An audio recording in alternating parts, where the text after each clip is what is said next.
right, let me make sure. Boop, boop, boop. Yep, okay, perfect.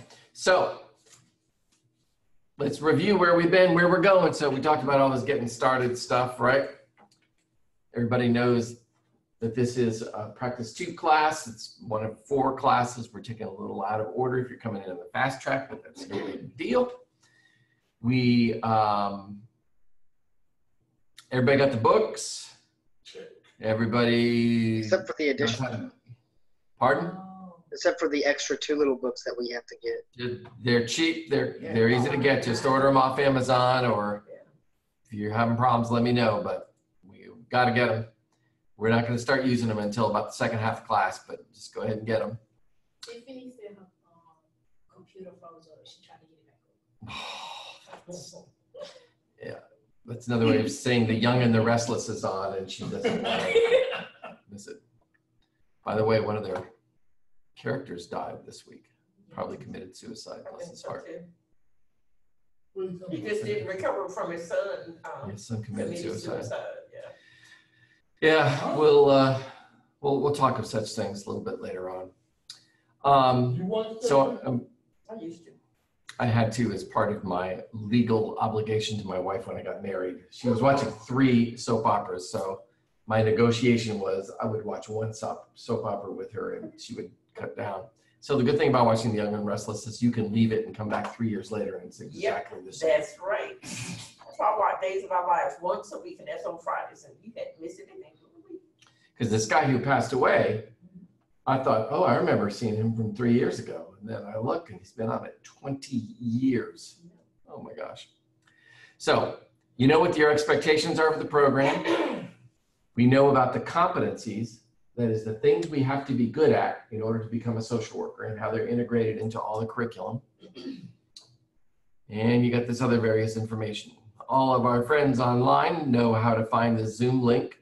So if you ever have to attend from off campus, you click there. You know about the book. I think, has everybody done this so far? A little bit about you. You're losing points if you're not doing it. So let's get that done. And that's so I know what you're coming in with and what you're thinking are, and if you have any concerns about things. Critical Thinking, the guide to how to read the book. And then here was all your stuff about the field application. And then here's the form for the field application form. And then this is all about resumes. And then PCIT. So there was new information posted about PCIT. Is everybody in PCIT? Yep. Yes. Yep. I just posted this PCIT guidance. Read this first. And this gives directions on how to get into the class. I cannot hold your hand and make you do it. All I can do is tell you that if you keep putting it off, it's going to get harder. It's get more intense. But it's also good information. So it's not stuff you just want to rush through. You really take your time to absorb it. I feel like now with 3 classes, and when I throw pick in, I just have so much going on in my brain. When you throw PCIT in? Yeah, PCIT. What did I say? Pick. My son started watching. He loved it. PCIT. And so I know I did chapter 1 or the first one. Mm-hmm. And so are you going to say, okay, I need the next one done at this date, or can I wait until spring break and just get as many? Because I don't have anything to do. It's got to be done by the end of the semester. Oh, okay. And if you don't finish it, you don't get a grade in the All right. class. So it's not like you can just blow it off. Hey, everything in my class has got to be done. Well, I got to get on that. I just, one of my other 4 people that just got in. It's easy peasy. And here's the thing that you should think about, Bridget, is that it's very relevant to everything we talked about first semester and what we'll be talking about here, because it involves cognitive behavioral therapy. That's the basic foundation of it. So they're teaching that. So you already are familiar with the basic tenets of it.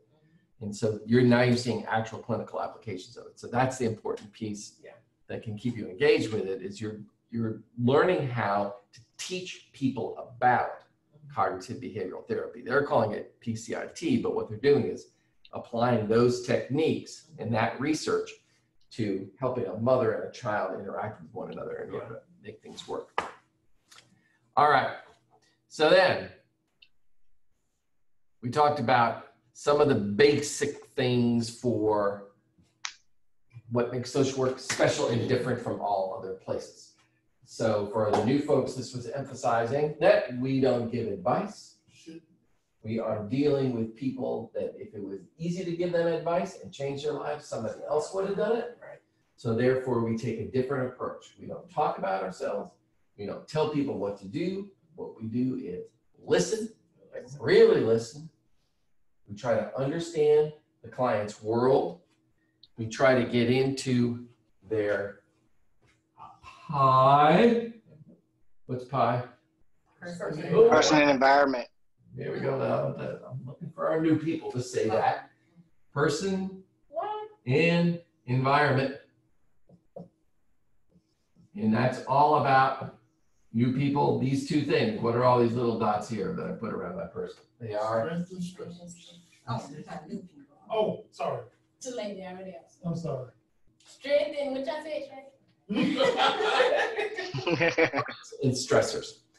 And that was really important because last week when we talked about systems theory, I talked about strengths and stressors creating the homeostasis that maintains the system, right? So now you guys can look back on Gen 1 and understand how pi is actually a systems theory concept, right? That when you think about it, these strengths and stressors create the homeostasis of your life. It determines, and that's why behaviorists say, this is very philosophical, but there are determinists who say that we don't have any free choice in life at all, that all of our decisions are guided by all of these factors that are predictably going down the road things. That's what systems is. These strengths and stressors, we could predict how someone's going to behave because we can understand the consequences that all of those create for somebody's life. So pi is another way of saying homeostasis. This is that person's homeostasis. This is what's normal for them, dealing with all of those pressures, having all those skills and strengths, right? Mr. Bill, sorry to interrupt. Could you move the camera to show the board? Yeah, I don't know that you're going to see too much detail on it, but it was just a little drawing of that pi, the pi guy. Oh, it's over there. It's opposite. Right there. So just pi guy. More important is me. So when we take a look at this idea of trying to engage a client in a different way and trying to learn about those strengths and stressors, what we're trying to do is understand what is their world like so that when we engage and collaborate with them, we're already troubleshooting. These things aren't going to work. That's not going to work. In fact, one of the ways that we can tell that we really get a client is when we say, well, what would it be like for you to talk with your mom about this? The person says, I could never talk with my mom about this. Then we should go, where wasn't I listening well enough to understand that he would say that? We want to be able to do things that we think are going to be successful. And that's one of the ways that people feel like we get them is when we make suggestions, they go, okay. Well, what it would be like for me is to do this. Blah, blah, blah, blah. So we talked about how social workers take a unique process, we're collaborative, we're engaging the client, meeting them where they're at in order to help reach certain kinds of outcomes that we think are going to help them increase their functioning. Going for the new words all the time. All right. Yes, got you. And we detailed the social work process in that, right? We talked about how there's a beginning, middle, and an end, how there's an exploration phase, an implementation phase, and a termination phase. In the exploration phase, we're gathering data and we're making a plan. In the implementation phase, we're implementing the plan and changing, recontracting, reworking things in order to make sure we get those goals. And then when we've reached the goals, then we're appropriately terminated. Then we also talk about the modes of intervention. There's three major ways where we can change somebody's lives. The first one is Listen. no, That's my ear. This is my head. Think. Right. What theory is that when we're using our thinking? This is modes of intervention. How do we change people's lives? Cognitive, right? Cognitive approach. We change people's thinking. How do we change people's thinking? Through what? How do we change people's? How do I change how you think? I'm doing it right Asking now. questions, And you're having to pay for asking it. questions that get you to respond is like doing the biopsychosocial. Instead of yes and no, you want to ask questions that they got more to talk. Well, it's open and closed questions. That's a great way to engage people with things. But the way we change people's cognitive patterns is by education, right? We give them information in a way that we hope they understand it and they hear it, and then that changes the way that they think about things. Our second way of changing behavior is through behaviorism. So here's our CBT, right? So in our behaviorism, we have two strategies that we can use in order to change people's behaviors. What are those strategies? Structural, cognitive. No. In behaviorism, what are our two strategies that we can use? Positive and negative. What are the positive strategies called? Oh, If you do something nice for somebody, it's called a Reward. yeah. there we go, reward, perfect. And if you do something negative to somebody, that's called a what's the opposite of a reward? A consequence. A consequence or a punishment. Because sometimes there can be positive consequences. Sometimes negative can be positive. Well, by definition, negative is negative, but ultimately it could be. And what's the last mode of intervention? Structure. Thank you. And what is a structural intervention? You change the environment. When Is you that- change the environment. Go ahead, girl. Is that Marquisha? Yes, it's me. Hey, You're thinking for two, right there, huh? Good for you. 10 points. 100 points in life. And minus 50 for Bridget, just because, I don't know, I haven't said it yet. So, structural interventions are when we change the environment in order to get a desired outcome. If I wanted to make you go through the window, what could I do to change the environment? In here. If you can say it again, If I wanted her to go through the window, what would you do to change that? what can I do to change the environment to make her go through the window? Now, If you want her to go through it, you're gonna lift the Set window. fire. Well, open up the window, that makes Push it. her. I could block the door, Yeah, so she can't get out the door. I could say fire, then she's gonna wanna get somewhere. Can't get out the door. But remember our examples of a structural intervention. You're going to a movie theater and there's a whole crowd of people all around the where they're selling tickets on the box office.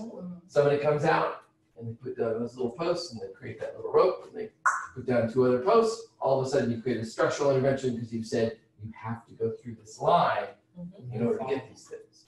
Right? So they control their environment by putting in a structure, by setting things up.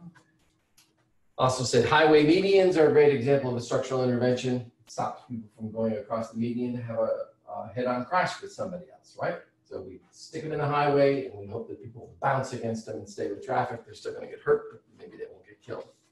So we can change how people think, we can change how they're reinforced, or we can change the environment that they live in order to do that. What's it called when you do an internal structural intervention? What would be an example? Is that making, we had an example like a person giving them the medicine. Perfect. Yep. When you give somebody medicine, you are affecting their insides. And so let's say I wanted to slow you down because you're just moving too fast and I gave you some sort of antidepressant that just slows you down. Or that's literally what some antidepressants do is they slow how much you're thinking Because one of the problems with being depressed is you're just kind of constantly thinking all the time, well, stuff's not going to go well, blah, blah, blah. So they take these antidepressants, slows the amount of thoughts that you have, and so therefore you feel less depressed, et cetera, in that regard. So those are our modes of intervention. Then we went into this module 2, dimensions of family experience. And the whole point of this was that there are so many variables involved in a family that we cannot have a definition of what a quote unquote normal family is like. So all of these variables make us think it's going to change how we look at, this is the structure, system theory. How did I get to the wrong?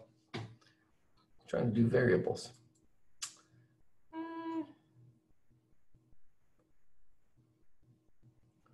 Let me just click that. Nope.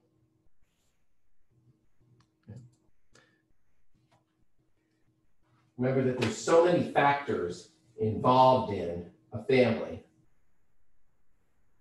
that you can't really come up and say, well, a family is this.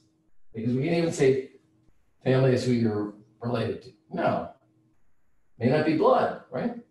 A family is those people who love you. All your family love you? Mm-hmm. Your family is who you grew up with. Well, not everybody grows up with their family.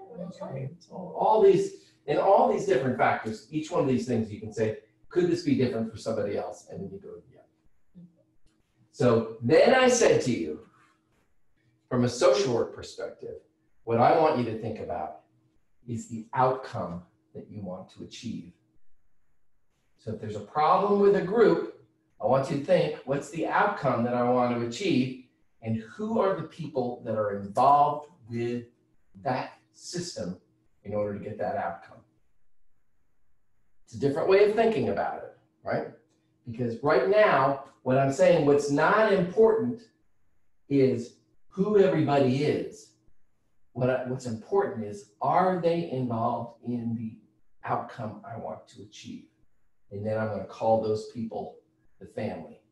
And then I said, most likely, those are going to be people that are involved in a system that's organized around that problem.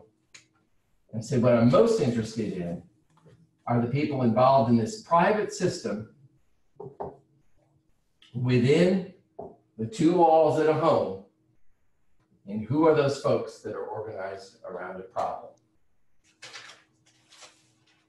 All right, so our family definition is defined by the outcome we want to achieve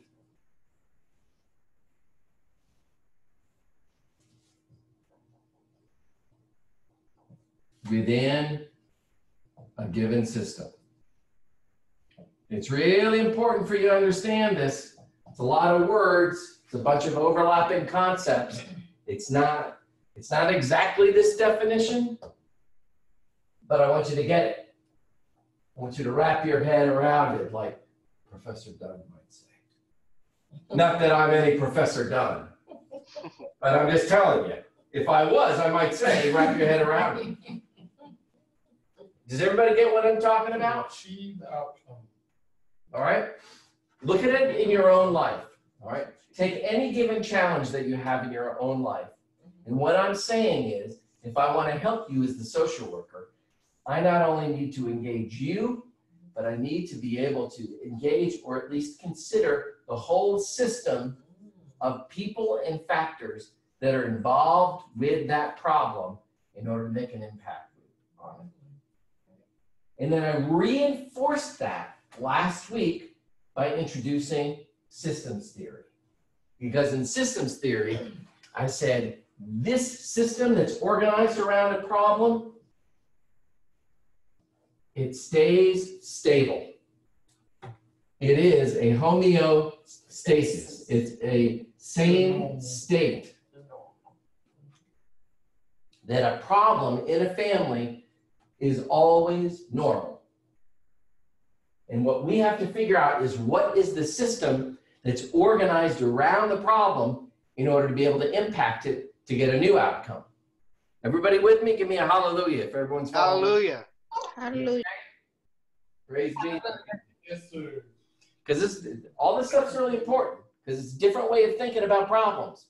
You know, it used to be you look up an advice book and just kind of go, oh. And in fact, with that Pocket Parent book, I don't want you to look at it in terms of ideas. I want you to look at it in terms of concepts. How do they apply those ideas to the system in order to get an outcome? So last week, we talked about that within a given household, you're going to have many different kinds of systems set up, and they're all going to have different kinds of outcomes, but they usually are really consistent. And this homeostasis is another way of saying this is the normal way of them dealing with whatever are all of the factors that are in the phi. What do I mean by phi when I say phi? Family environment rather than person environment, right? Phi. So now we've got all these factors involving all the people, all the strengths and stressors. And guess what? The house even has its strengths and stressors with it. That everybody in the house is going to determine, or it's going to affect them differently. You know, a leaky roof might be bothersome to a kid because he's stepping in a puddle all day long, but to a parent, it might be like, oh my gosh, you know, that represents money I haven't got in order to be able to get it fixed. Things like that. So when we talked about the concept last week of systems theory, I said it was a universal theory. So it's a theory that's used in science and medicine and physics, all those kinds of things. And it talks about stable systems like to stay stable, right? They don't like to change. And in fact, if you do change them, they adapt so that they can maintain their same state. So I came up with this little, this little concept of saying, here's a system. You can call it a problem. You can call it the interactions of a family. It's whatever you want to call it. And I said that when you take that problem and you try to change it, remember I said that the triangle is the symbol for change? It's chaos. That's going to equals chaos and stress. All right? So it's going to set that system to be out of equilibrium. There's a little swear word, just kind of trying to figure out, and its natural inclination is going to be returned to its old homeostasis, its old way of doing things.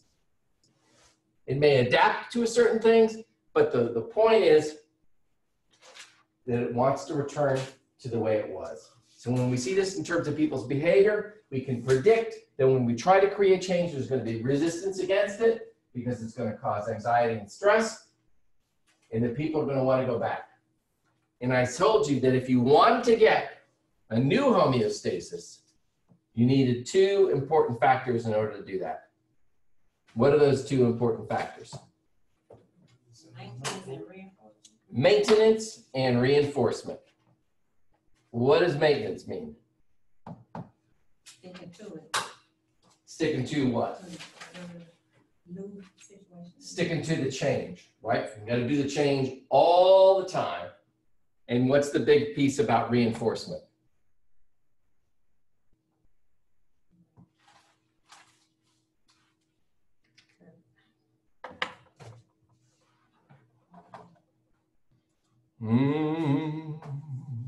I have all day. You said it, Nancy. Oh, I did. Well, what is reinforcement?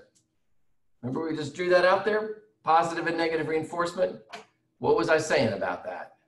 Encouragement is, when they do good, you offer a reward, and when they do bad, you kind of give, I guess the right word is negative feedback, or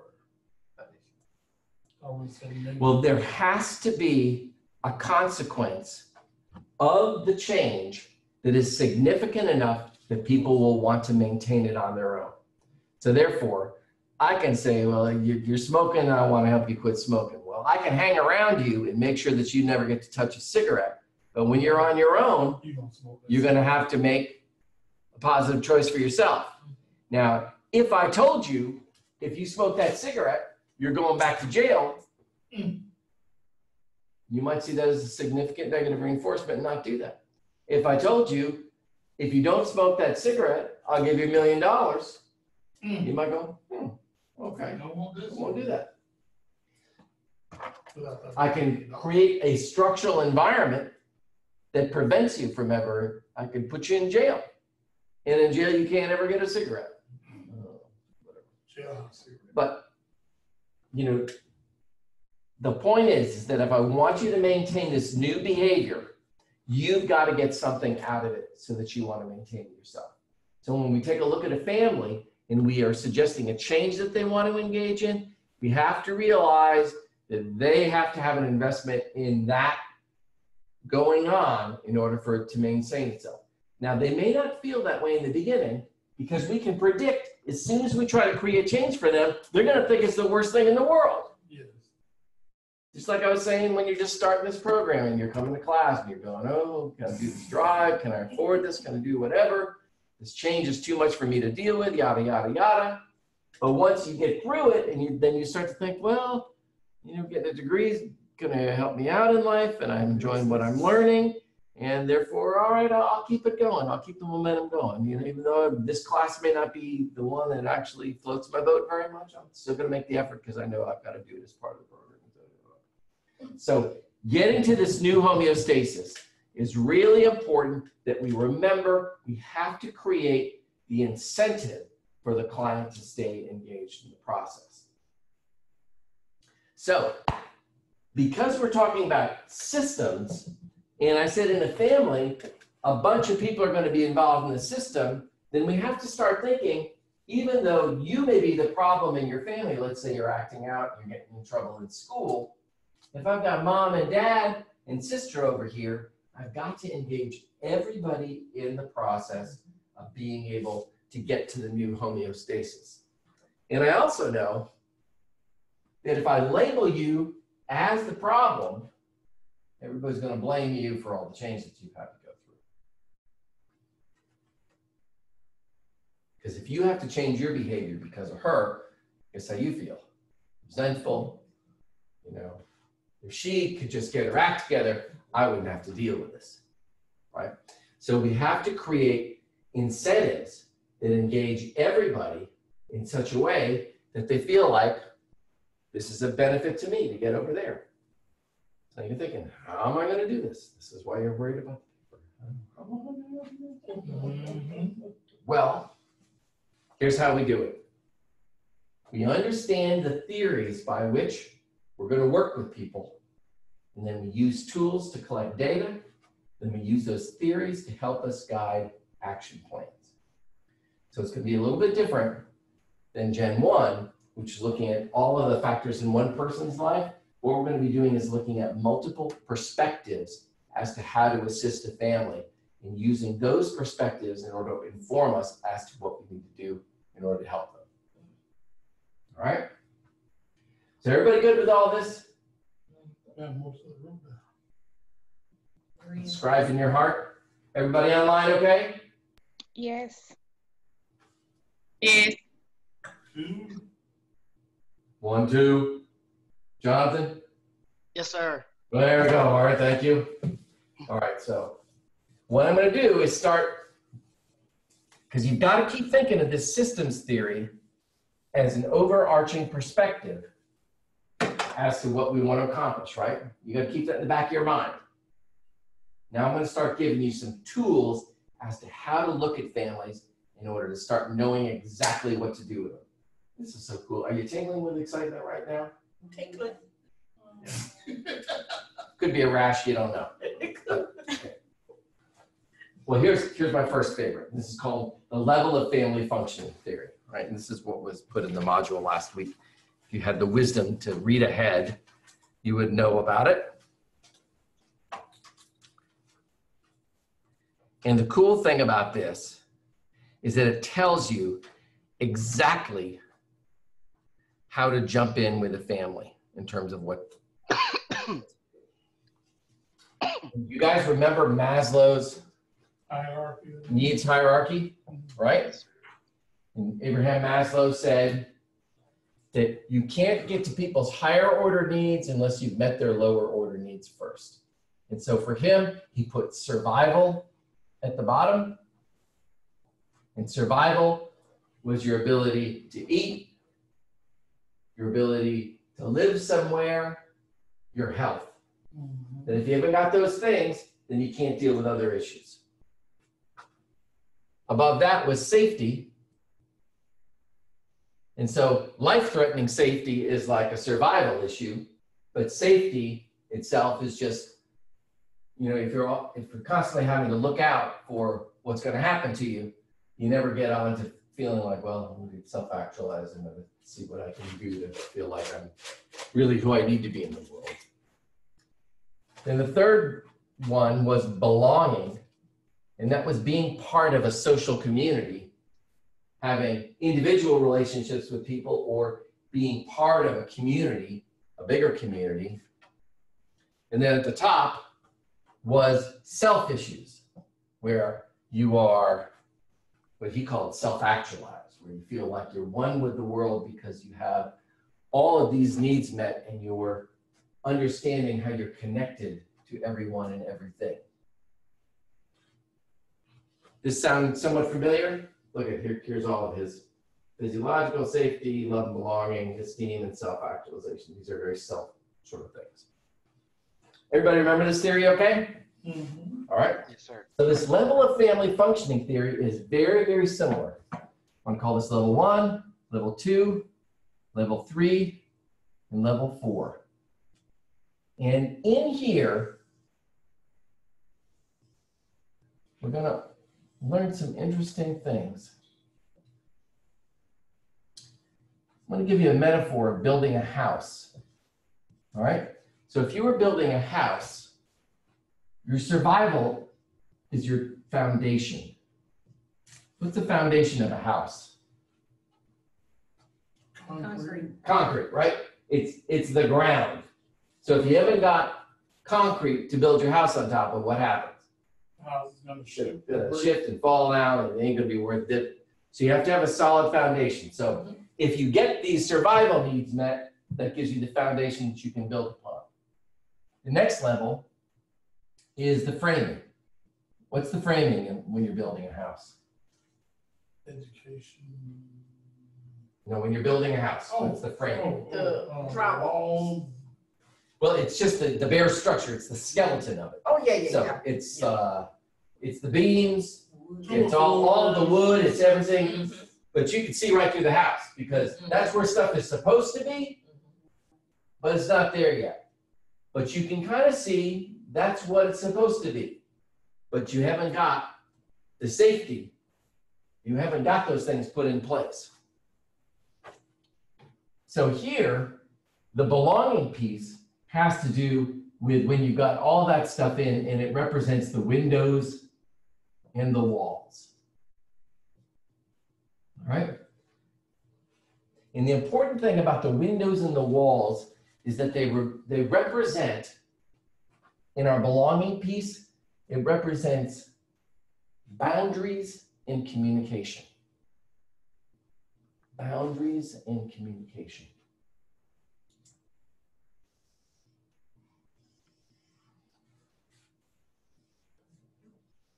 And then the top part, the self, these are the furnishings. So the furnishings are like, what kind of paintings do you put up? And are you putting a little aromatic candle, you know, because you like the smell of cookie dough all day long or something like that? But these all have to do with self.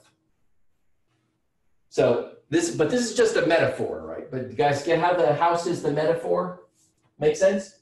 Yes. Everybody online make sense? Yes, sir. Okay, perfect. So now I want to, so here's the theory.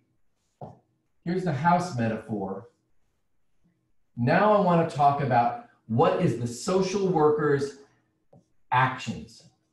That is, what do you do when you're dealing with families that have issues on these levels.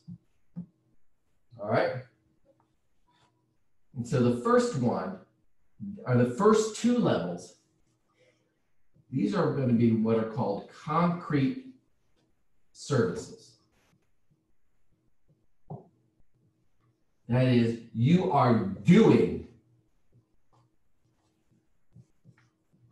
with a client when clients have problems like these. What are you doing? You are getting them what they need because they're in a situation where stuff needs to be dealt with immediately. All right? If you're hungry, I can't deal with your depression until I've gotten you something to eat. So I need to get you something to eat. No miracles, that's the name of the game. Now, notice what I want to do here is I'm going to utilize the strengths perspective. What's the strengths perspective? If I'm utilizing a strengths perspective with a client, what am I doing? You're working off that client's strengths, Strong the parts. things that pretty much that he's good at, things that are working for him. Right. So the strengths perspective says we too often focus on what people can't do and what their problems are. So if I take a strengths perspective, I'm really interested in what you can do for yourself. Because if you're hungry, and I know I've got to get you a sandwich, what are the strengths that I can look at in order to deal with you? If he himself, he's able to walk to the food. Perfect, perfect. Open a can of soup. Yeah, he can open. Yeah, if I get him a can of soup, can he open it? Perfect. Does he have a place to cook it? Right. Does he got a phone where he can call somebody in order to figure out where food is? If I give him a list and say, here, Willie, just call these folks and they'll get you some food. That's an easy fix. Because if Willie can't do that, guess who's calling all those people? Right. And so if I have a stack of files and clients outside the door, all waiting to see me, my job has got to be, I got to get you guys to all do what you can do for yourself as much as you can. Because if you can't do it, I've got to do it. Because these are concrete services. Concrete services are things that you do for people that create immediate change for them. So if you tell me that you work at elder care services and you work in the back organizing the food pantry, and I say, well, do you do concrete services? You say, no, I organize the pantry. But does elder care services do concrete services? Yes, because they actually get food right to people. They see people face to face. If you are a lobbying or a advocacy doing legislation, that's not concrete services. You might advocate for concrete services for people, but that's not concrete services per se. Everybody get the difference with me on that? Okay. Here, when we're dealing with level 3 and level 4 issues, which is going to be 99%, 95% of the families and people that you know. Otherwise, these are your friends who are in crisis. They haven't got a place to stay. They're not mentally healthy. They're unable to function day by day because they haven't got a place to live. They're worried for their safety. This is largely what you see, unless you're doing concrete services. If you work for an agency with the homeless, then you're seeing these people all the time. Everybody follow me? Okay. What we're doing with these folks is problem solving. We're assisting them with problem solving. And this is by collaboration, right? This is what we learned in practice 1. How to help people with problem solving through engaging the client, listening skills, and collaborating with them. So when you walk into a house, one of the first things I want you to do is know what level kind of work are you doing? Because if you're doing level 1 or level 2 work, you're a mandated reporter, right? You got to make sure your clients are safe, especially if you got kids there. You got to make sure they're safe. All right. Here's your first test. You ready? I'm walking into a house, and in the living room, there's a hole in the living room. Somebody could fall into that hole and hurt themselves. What level am I on? 1, 2, 3, or 4? 1, 2. We got level 1, level 2. Online, what do you think? Level 1. Level 1. Level 1. Level 1. Tiffany.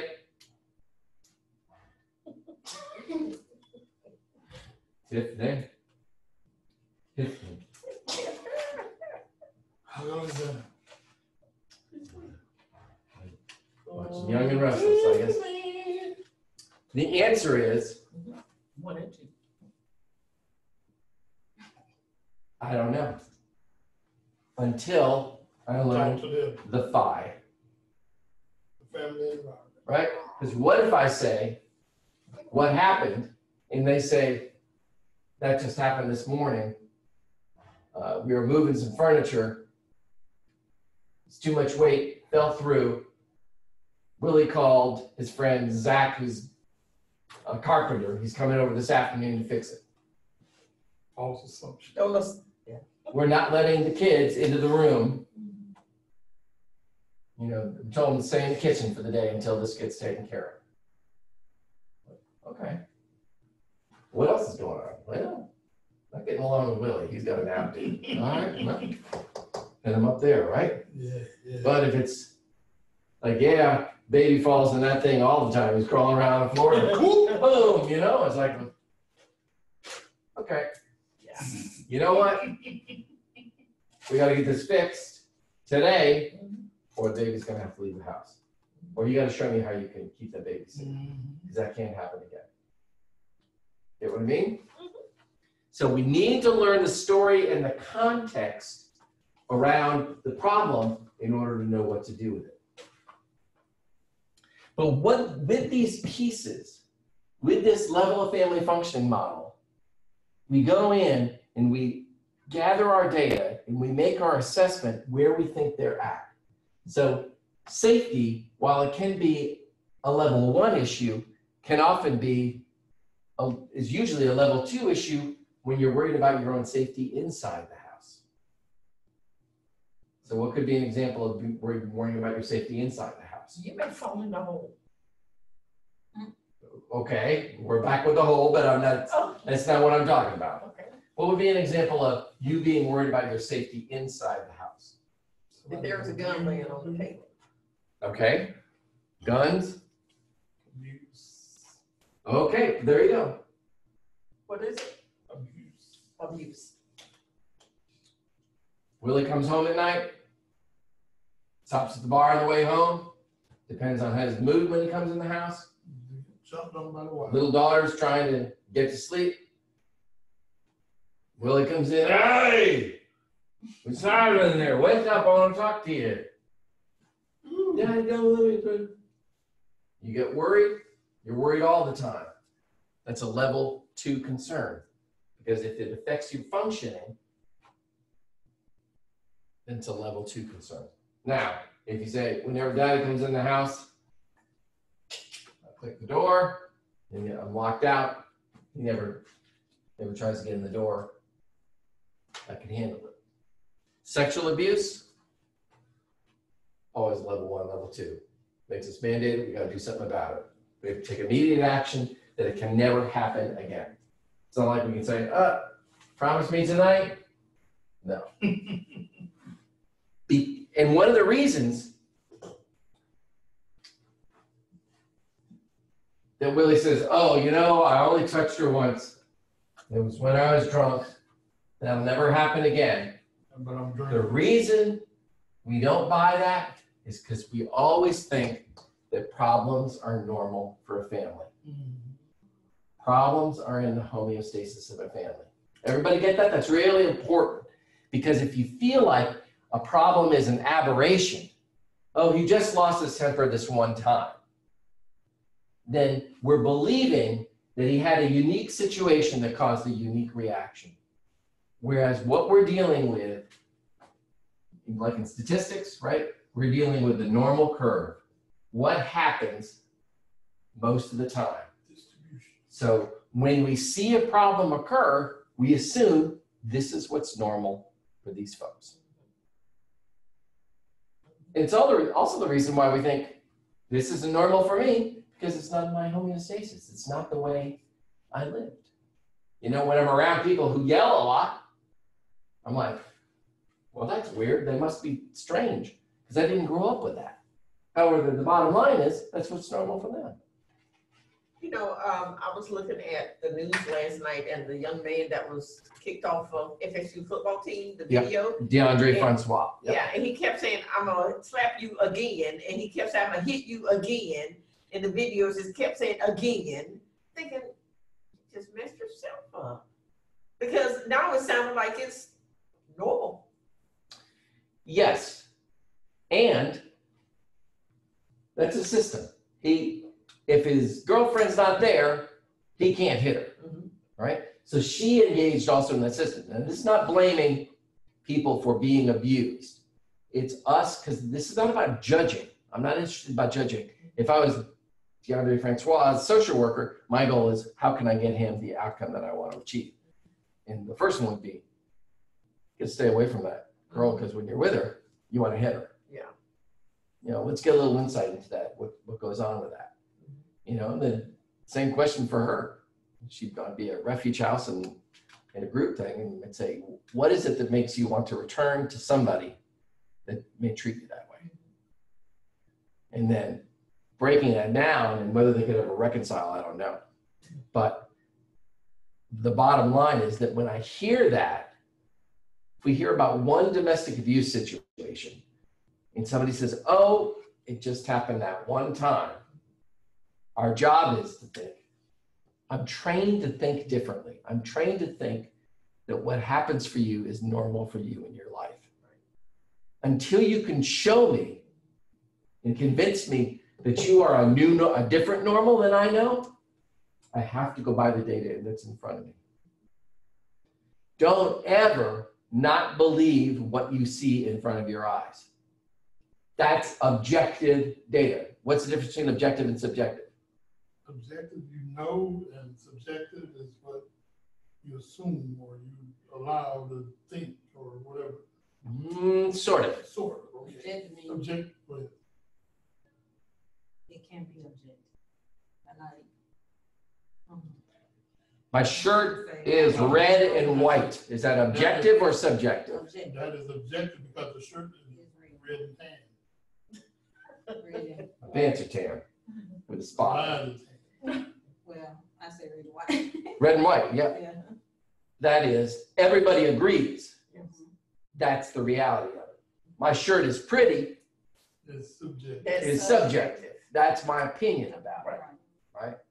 So if the data says that you hit somebody, that's objective data. You tell me I don't ever hit people, that's your subjective reporting of your experience. I know that's not true because there's at least one occasion where that happened. So we at least know that it's happened, that can happen in this kind of circumstance.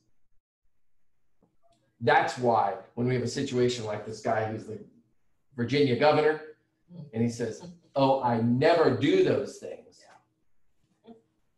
Well, if you did one, then what makes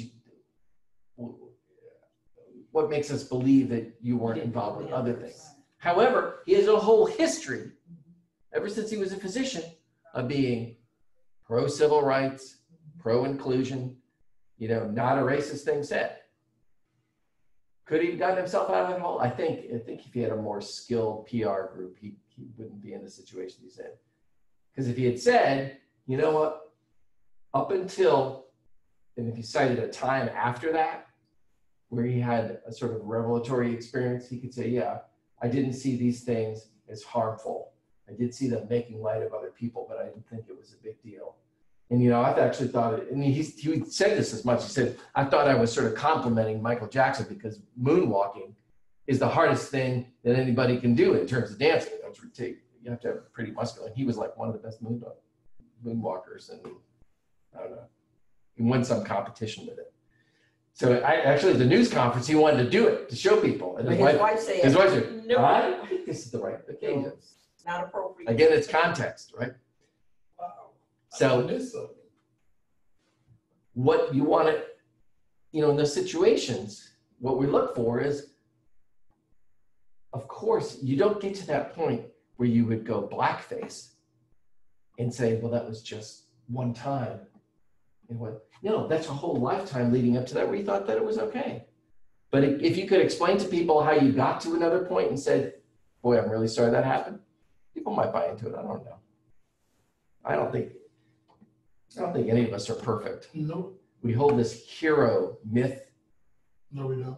you know, and We project it. yeah, well, we want it to be true, but the bottom line is that's why heroes are myths and real people are, everybody's got their foibles. You know, apparently Mother Teresa was a bear to work with, and she was very degrading to women and yada, yada, yada. You know, Martin Luther King had his foibles. Jesus owes me money. What can I tell you? You know, it's all of these various kinds of things that we try to create perfection of. So back to our model.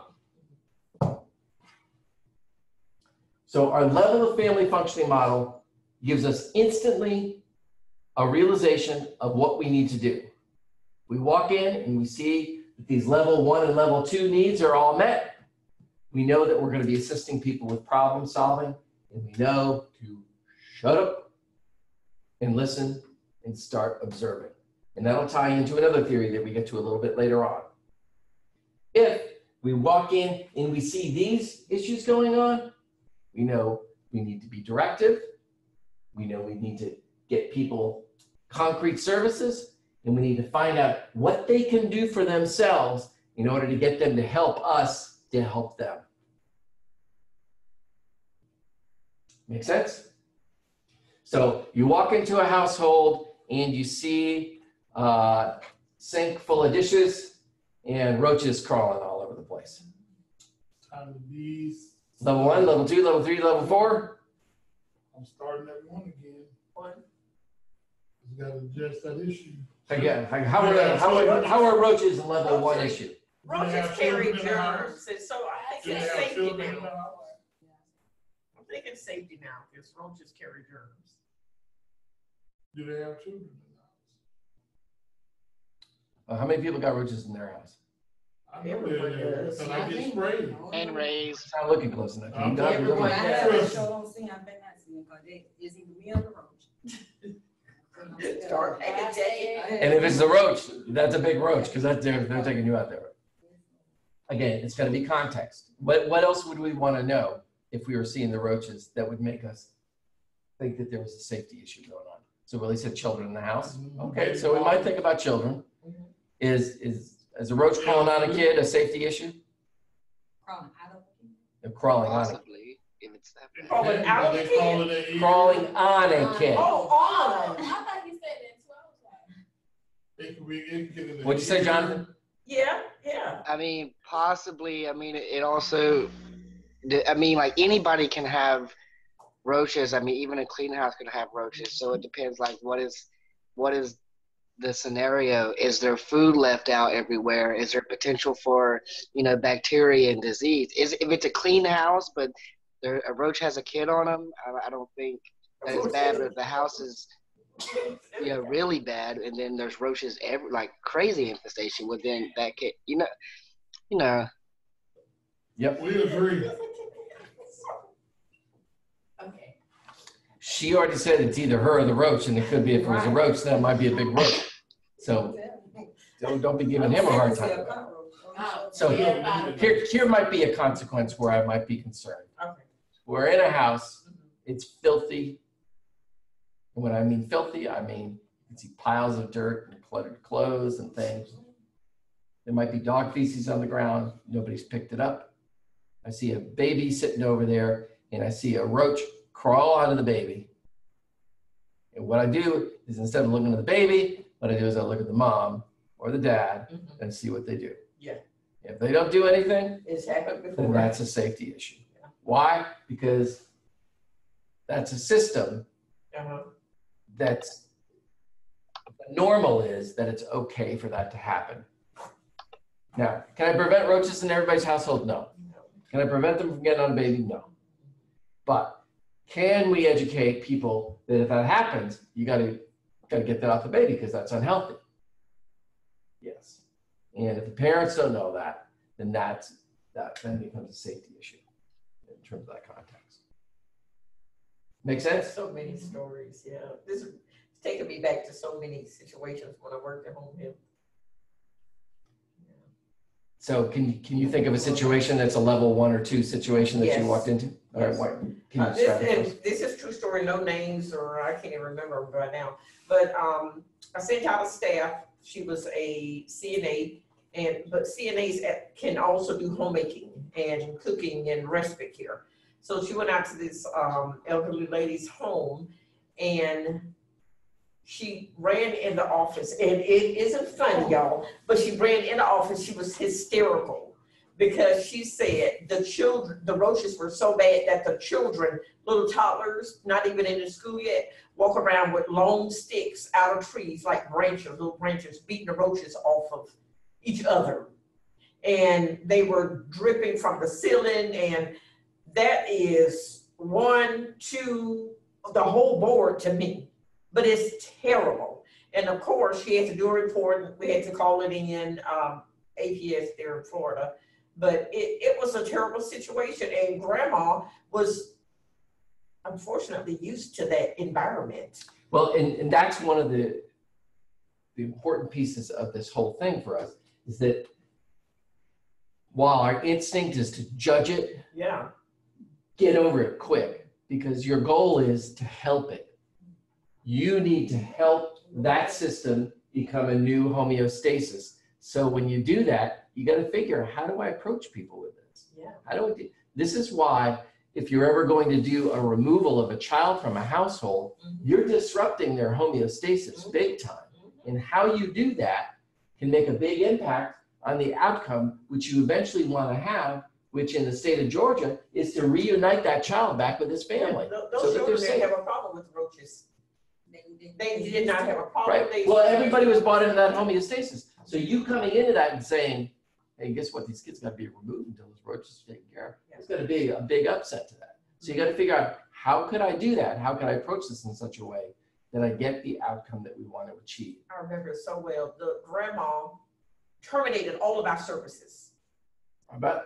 Terminated all of our services. Sure. By that time, I'm sorry, the Sure. reports already turned in to APS. Right. You know, and she was really upset. But the thing is, finding an agency to go in that would go in that house to clean, to do deep cleaning, because it was just totally disgusting.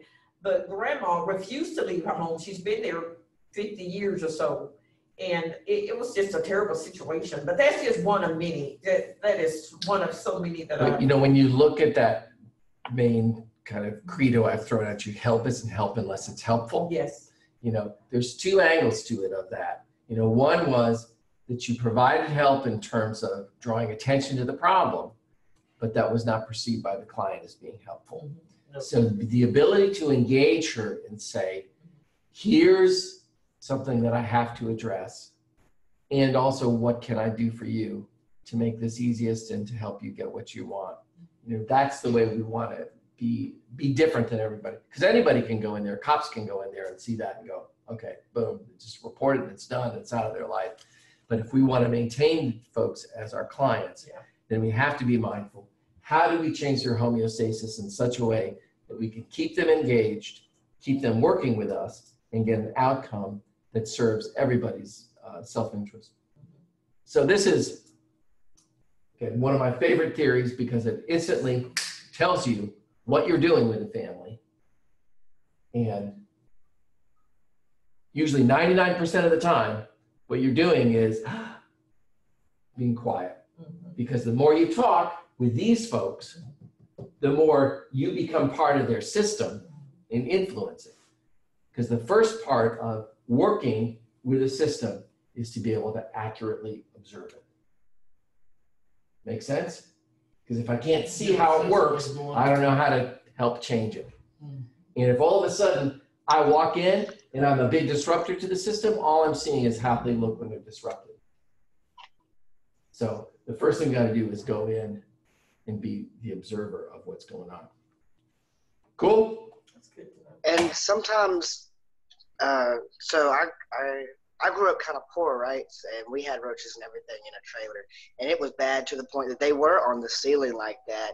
And we tried multiple times and multiple efforts to get rid of them. It is not easy. Like, to actually have a chance, you have to go in and like bomb the entire house, which requires removing the family from the house for an extended period of time, at least for a couple of days. And sometimes if you're low income, that's just really hard to do. Okay. So, I mean, it's Absolutely. not always just black and white. Just Absolutely. So what you have to figure out in the meantime is, okay, until I can get you a place to stay, until we can figure out how to do all this, how do we get all these needs met? We've got to be able to do that to maintaining good relationship, building rapport with people that keeps the glue, because we're going to need that glue when they hit the chaos of change, because it's going to be a stressful time for everybody. So they don't feel like somebody's pulling for them and with them, then part of that reinforcement piece loses out. Make sense? Cool. It does. All right, we'll close it down for the day. That's so interesting. And so your next discussion board coming up with this is tell me, what level of family functioning did you grow up with? And give me evidence of that. So if you tell me you're at level 2, I want you to provide me with objective data that describes what wasn't safe. Okay. Or if it was level 3, tell me how it was level 3. Or if it was level 4, it was level 4. But the goal is, with all these theories, give me evidence. So I'm gonna use the same chart here to build my next. Read the module. I'm just kidding. Read the module. There's lectures on there. There's information all over the place. Do that stuff, and then you will be guided as to how to do that Can I ask effectively. you a question about